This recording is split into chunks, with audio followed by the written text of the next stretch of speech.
One of my favorite. I got to go back maybe 6 months for that. 8 months, may I? Okay.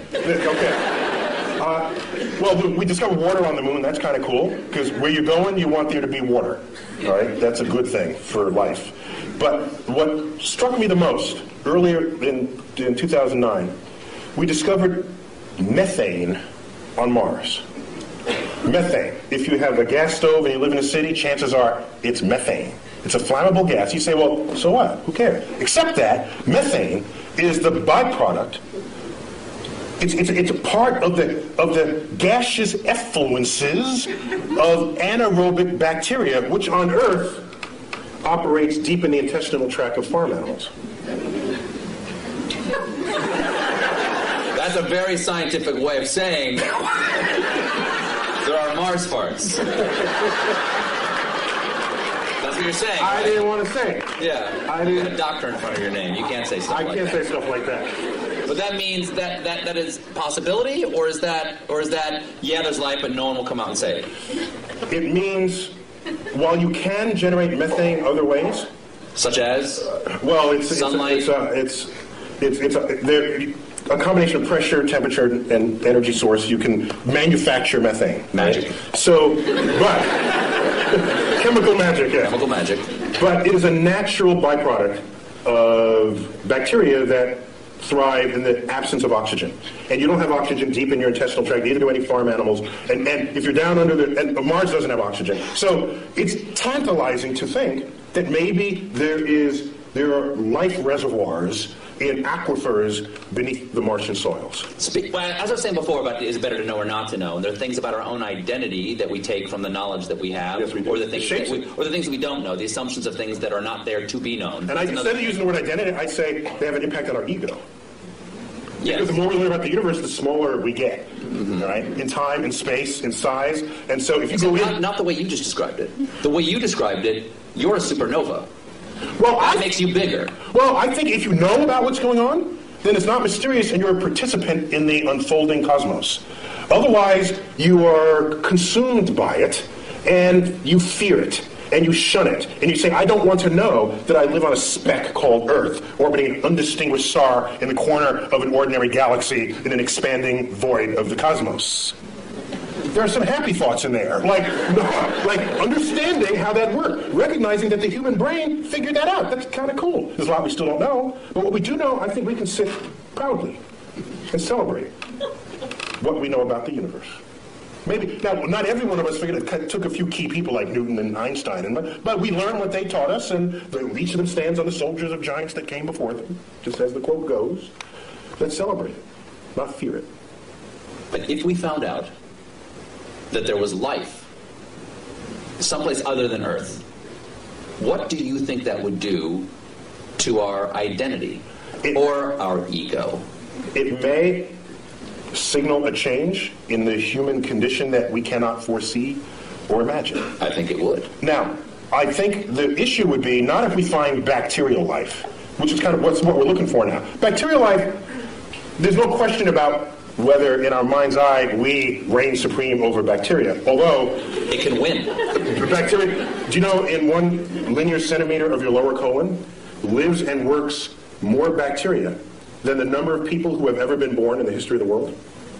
So in fact, we are just hosts for bacteria to lead their lives. So from the point of view of a bacteria, we're just a place to live, a dark, warm place to live. But we're a planet, and they don't believe there's bacteria in any of the other planets. That'd be an interesting sci-fi novel. So the real issue is, if we find life on another planet that's smarter than we are, that would totally mess with our ego. That'd be the last, nail in the coffin of our ego. That used to be, well, we're humans, and we're on Earth, and Earth is small, and sun is insignificant. That'd be the last one, and I don't know how we'd be able to handle that. Do you think that there have been discoveries that have happened? For instance, I have heard discoveries that have changed our point of view about the universe that we are not aware of, that they've changed. In other words, the change has been so gradual, we don't realize we see the world differently. Has E equals MC squared, because that's coming up on 100 years? I'll tell you. Yes, it is, actually. Well, no, we're past the age. Last year was 100? No, 1905, so 2005. Okay. But so I got one for you. Has that changed? I got one for you. In the 1920s, which was a watershed decade in the history of science. In that decade, we discovered that not only our galaxy, the Milky Way, is not the only existence of anything in the universe, that there are other Milky Ways out there. That recently? 1920s. Was it just the optics didn't exist for that? We needed a big enough telescope, and Edwin Hubble wielded all the glass that necessary to accomplish that back in the 1920s. He said Hubble, before the telescope, was a man and had his own telescope, the biggest of its day, and he made that discovery. That there were these spiral fuzzy things in the night sky. We thought they were just local to us. They're whole other systems of stars. 100 billion stars unto itself, outside of our system. Not only was that discovered in 1926, 1929 he discovers that the universe is expanding. Which means it may have had back then, it may have had a beginning. If it's expanding, that meant it was littler in the past. Well, there must have been a day when it was all together in the same place. Thus was born the Big Bang.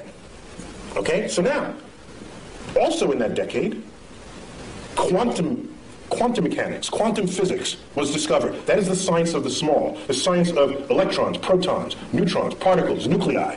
At the time, you'd say, this is just physicists burning tax money. Because who cares about the atom? I got my horse to feed. I got kids, you got issues in society. Yet it's quantum mechanics that is the entire foundation of our technological revolution. There would be no computers. There would be none of what you take for granted. Your iPod, your iPhone, cell phones, the space program, without our understanding of the laws of physics as they operate on that atomic and molecular and nuclear level. And so the chemist has no understanding of the periodic table of elements without quantum mechanics. To them, it's just a list of elements. Quantum mechanics tells you why this column is there, and that's there, why this mates with that, and why that makes a molecule with that. That's quantum mechanics, and it's unheralded. You ask me, is there any discovery that has changed how we live? It is quantum mechanics. And I make this point because I'm ready to... Today, you hear people saying, why are we spending money up there when we got problems on Earth? And people don't connect the time delay between the frontier of scientific research and how that's going to transform your life later down the line. All they want is a quarterly report that shows the product that comes out of it. That is so short-sighted that that's the beginning of the end of your culture. So it's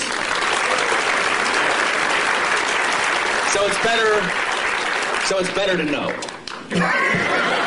That's a really long answer to my first question. My second question is, let's take some questions. Do we have time to do that? Q&A? You better wave, you better hit me in the head with a rubber band. Okay. Very quickly, before we get to questions here. How many can I ask? Ask one. Do we have microphones, or are we going around the room? We can repeat the question if there aren't enough microphones to go around. Let's start right here with just one, please, sir. Is there a brown dwarf star approaching? Is there a brown dwarf star approaching? Okay. Dare I suggest that I think I know much more deeply about what's behind that question? He's asking about Planet X. Do share. That would swing by Earth in the year 2012 and tip us on our axis and have it be the end of civilization as we know it. Is that right, sir? Oh, I heard about that. Yeah. I'm digging a subterranean chamber. Yeah. Me and my kids are going to be fine. Yeah, go on. Once again here. It doesn't exist. Moving on. Next question. Yes. No, there is no Planet X. All gravity, all principal sources of gravity in the solar system are present and accounted for. Anything we discover now are tiny and insignificant, like Pluto's relatives. Yes. Yes. Anything you say about Apophis. An asteroid the size of the Rose Bowl. Discovered December 2004. Headed towards Earth. It's not alone among asteroids headed towards Earth, except that this one is headed... There's a whole set of asteroids that cross Earth's orbit.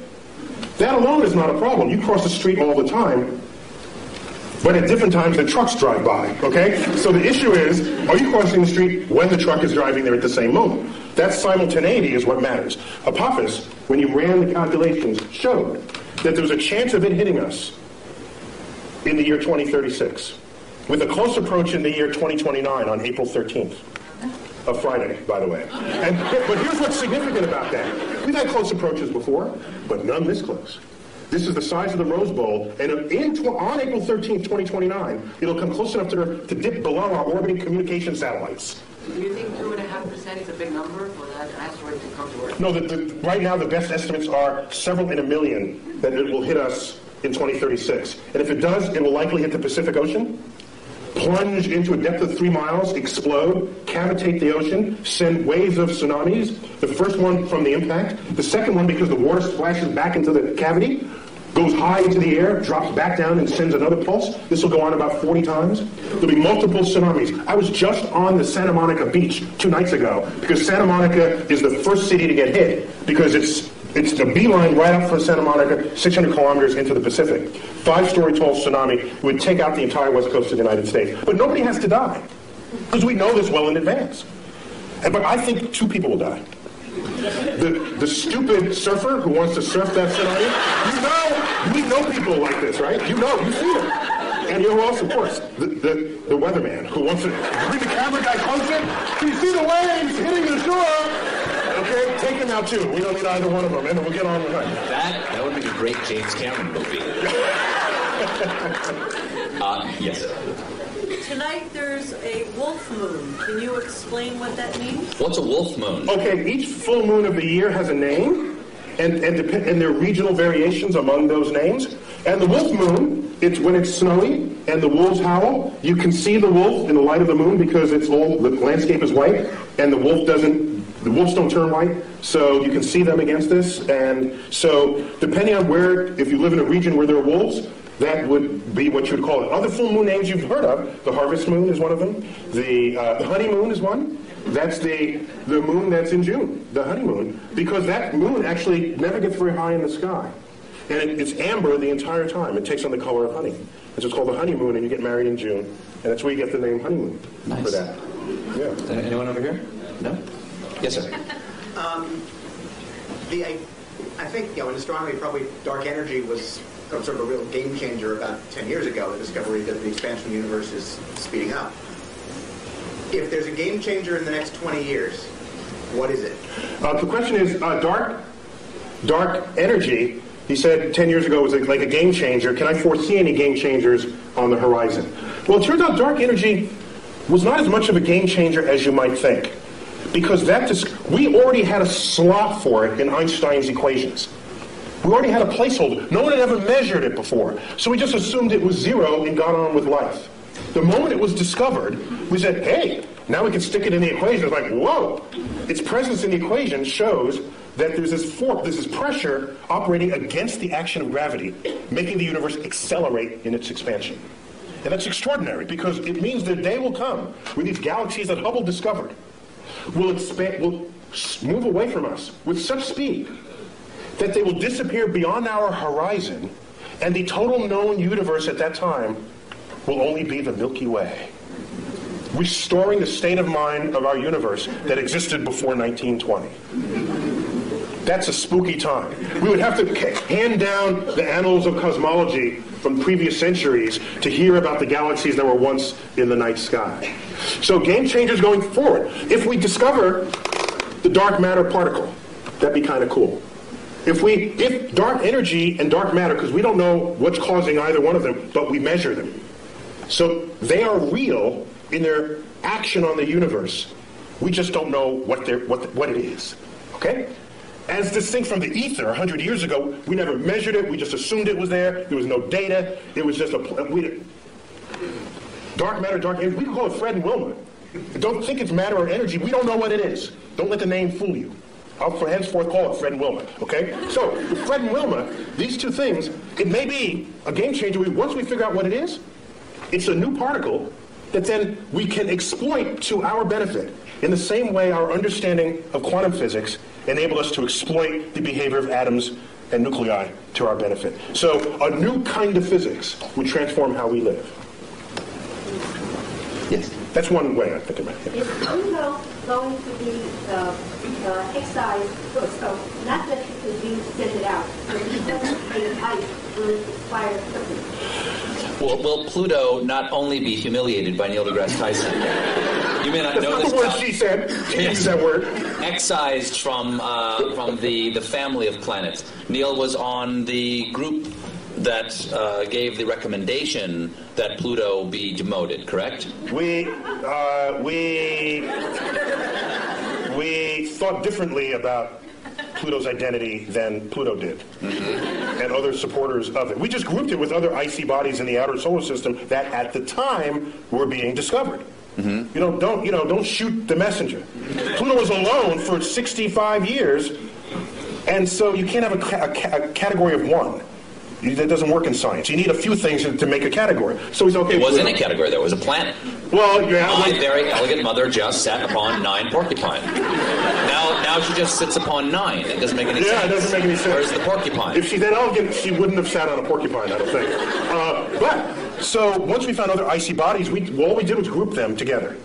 We said, Pluto, we found family for you. In fact, we think you're happier there, because now you're one of the biggest icy bodies. And rather than a pipsqueak planet. You sent Pluto to a farm upstate to run and chase rabbits. It's much happier there, kids. It's happier there. And I didn't do this alone. Is there a supergiant beyond Pluto that pulls comets in? Is there a chance there's something out there that's drawing? There was a hypothetical star, which is related a little bit to what led to this invention of this... The brown dwarf that you won't talk about, but you and I know, yes. Yeah. There was Come down to the bunker, too. There was a suggestion that there was a companion star to the Sun, provisionally called Nemesis, that had this long orbit that would jostle comets in the outer solar system and send them raining down on Earth, creating mass extinctions, accounting for the extinction episodes in the fossil record.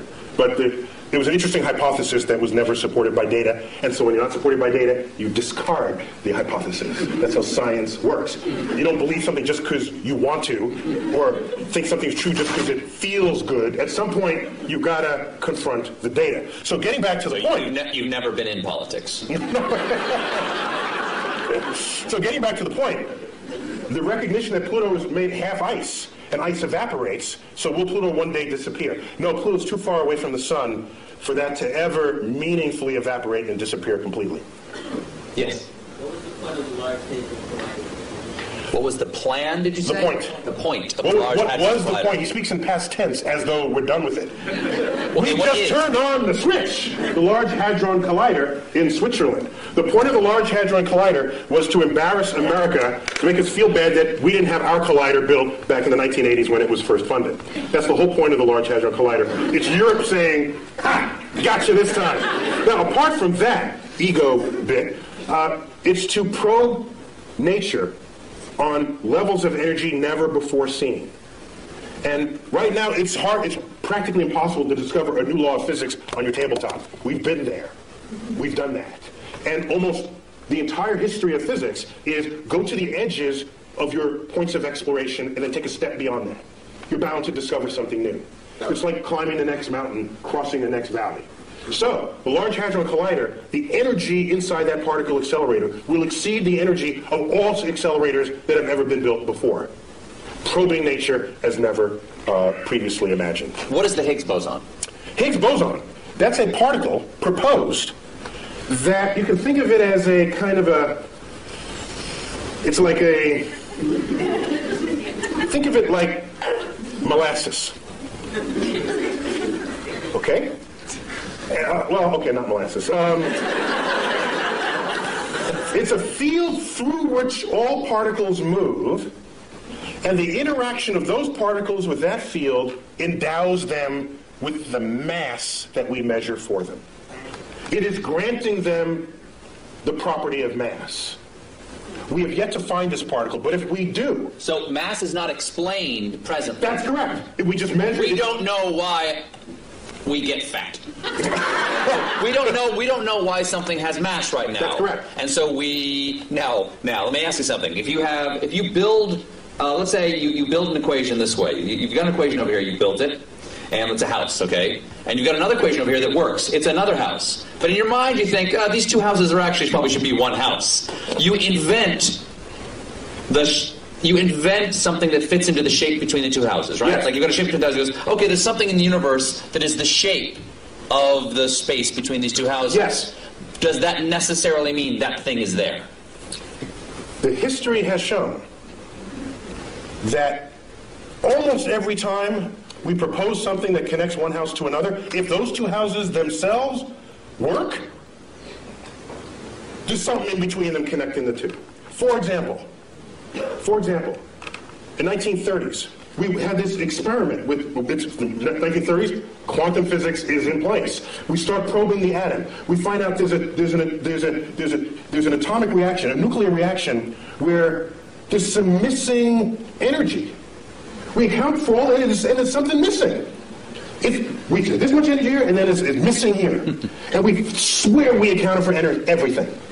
Fermi comes up, a famous physicist, said, "I bet there's a particle that came out of that reaction that escaped with the energy before you had a chance to measure it." E equals mc squared.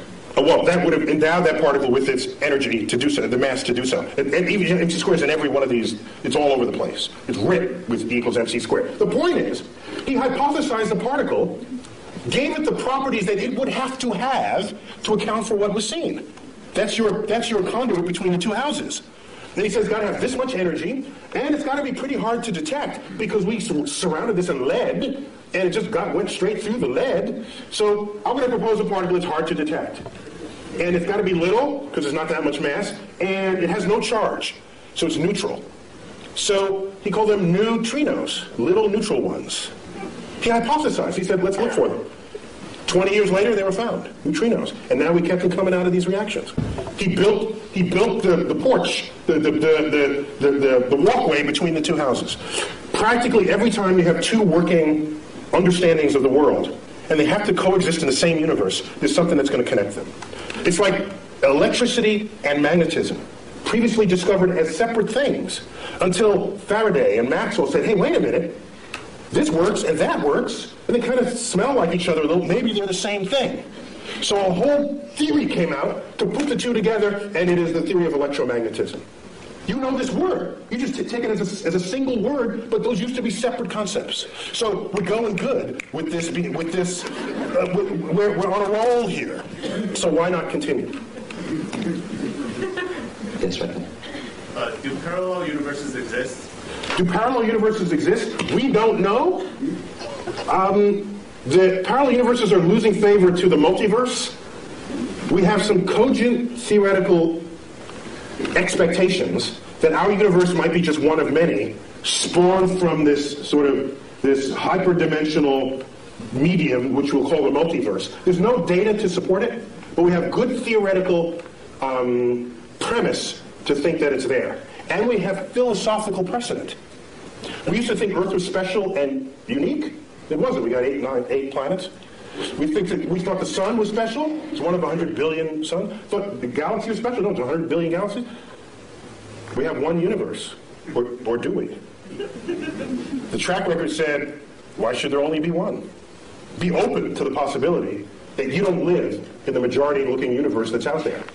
Would a separate universe, when you say different universe, slightly different laws of physics, which makes that's it. What I'm asking, oh yes. yes. Well, this is the fun part, because if you manage to get a portal to another universe, don't be the first one to volunteer to go through it, because your atoms are working in this universe. If the slightly different law of physics, you could implode, explode, come out with 3 heads. Who knows?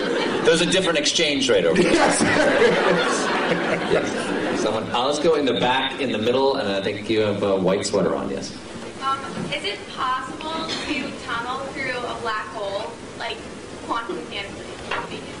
Can a black hole be used to travel? How about that? Can we say that? No, it's a little different. Like, Steve, get with it. Tunnel through a black hole. Yes. As if it creates a tunnel in space or time. Quantum mechanically is what she said. Quantum mechanically, can you tunnel through a black hole? I'm not going to try to interpret this one. Well, I have to ask, did you want to land someplace else when you're done, or are you content with being dead when it's over? I need to know before I answer. I guess it's okay if I die. It's okay if you die. For science. For science. Stephen Hawking showed just recently that, and for me this was kind of spooky amazing, that black holes remember everything that they have ever eaten, which means it's not a tunnel to anywhere. Everything that it ate is sitting there at the singularity at its center. Now the spooky part, that's not the spooky part. The spooky part is, Stephen Hawking showed 40 years ago that black holes can actually evaporate. The matter that's within a black hole can rise up out of the gravitational field that surrounds it and spontaneously birth a pair of particles. That's just E equals mc squared doing its thing. E equals mc squared. The gravity field has high energy density. Out of that pops particles, and those particles escape, taking matter away from the black hole, from the gravity field of the black hole. Doesn't that fly in the face of how we think of a black hole? In a black hole, gone forever, because nothing escapes, because nothing can surpass the energy needed to go faster than the speed of light. Except quantum mechanics. This quantum physics from the 1920s gets you out of that problem. That's a classical understanding of black holes. You layer quantum mechanics on it, weird stuff happens. Completely legitimately weird stuff happens. So you birth these particles outside the thing. Now here's what happened. I dump you. That sounds like that. I'm not interrupting. That sounds like science is making magical exceptions for itself. Quantum physics is kind of magic because none of it issues forth from your common sense. Particles pop in and out of existence. One time it's a wave, the next time it's a particle, and it interacts with itself and pop. And you measure it here, but it shows up there. If we were forged in that world, then all that would be common sense. An equals mc squared would be a daily phenomenon. You wouldn't need Einstein to figure it out. He'd be learning it in elementary school. But that is a foreign universe to us. And so what goes on there, you are prone to say, that doesn't make sense. You know something? It's of no obligation to make sense to you because your senses didn't come out of that universe. Out of that universe of tiny particles. We don't live there. If you let something go and it drops, you say that makes sense. If you let something go and it goes up, you say that doesn't make sense. In quantum world, that happens all the time. It would make sense in the quantum world. So I submit to you that if I take your body and dump it into a black hole, what Stephen Hawking showed is that all the particles that went into the black hole, let's say it's Stephen Colbert black hole, okay? No other contaminating bodies but your atoms in the center of this black hole. And I wait around, and out here, in the gravity field, particles pop into existence. And I make a check. How many protons? How many neutrons? How many electrons? How many neutrinos? By the time this black hole is evaporated, it would have been every single particle that you were having fallen in the first place. Extracted out of the energy field of the black hole. So it remembers who you were even out in the gravitational field. That's spooky to me. Is the black hole now gone? Gone. Gone. Just it pops out of existence. Evaporated. It takes, by the way, it takes several trillion years for that, so don't wait around for it. Xin chào tất cả các bạn. Hôm nay trong chương trình vật lý lớp 11 của bộ sách Kết nối tri thức với cuộc sống, thầy sẽ hướng dẫn cho các bạn cái dạng đầu tiên. Đây là một trong những cái dạng rất là cơ bản. Đó là cái dạng xác định biên độ và pha dựa vào phương trình ly độ. Nó nằm ngay cái bài số 1 đó các bạn. Đó là cái bài mô tả dao động điều hòa đó. Và bây giờ thầy trò chúng ta sẽ đi tìm hiểu cái phương pháp giải bài tập này nó như thế nào đây. Thì để xác định được biên độ pha ly độ dựa vào phương trình thì chúng ta có cái phương trình dao động tổng quát. Đây là phương trình dao động tổng quát của các bạn nè. X bằng A cos omega t cộng phi. Thì X này người ta gọi là ly độ, đúng không ạ? X đó chính là ly độ đó các em. X này có thể dương, có thể âm, có thể bằng không. Đúng chưa? Các bạn chú ý điều này. X có thể là dương, có thể âm, có bằng không. Đó là chính là tọa độ đó. Độ lệch của vật khỏi vị trí cân bằng đó các bạn. Rồi cái thứ hai người ta gọi đây là biên độ A. Biên độ tức là độ lệch cực đại của vật so với vị trí cân bằng. Bây giờ thầy giả sử như chúng ta có một cái vật dao động điều hòa từ cái vị trí B đến vị trí thứ hai là vị trí B phẩy. Đây là vị trí cân bằng O. Thì cái vật này nó chỉ dao động điều hòa trong cái đoạn từ O đến B thôi. Hoặc là từ O và cái đoạn là nó đi tối đa tới là B phẩy hoặc là tối đa tới O đến B. Hai cái đoạn này bằng nhau. Thì đây vị trí này là độ lệch cực đại. Vị trí này cũng gọi là độ lệch cực đại. Như vậy hai cái vị trí này khoảng cách từ O đến B và O đến B phẩy bằng nhau. Và người ta gọi là biên. Đúng không? Biên độ dao động. Và các bạn lưu ý điều này cho thầy. Biên độ dao động của chúng ta luôn luôn là số dương nha. Không bao giờ là âm được. Đúng không ạ? Rồi người ta yêu cầu mình tính phi là pha ban đầu.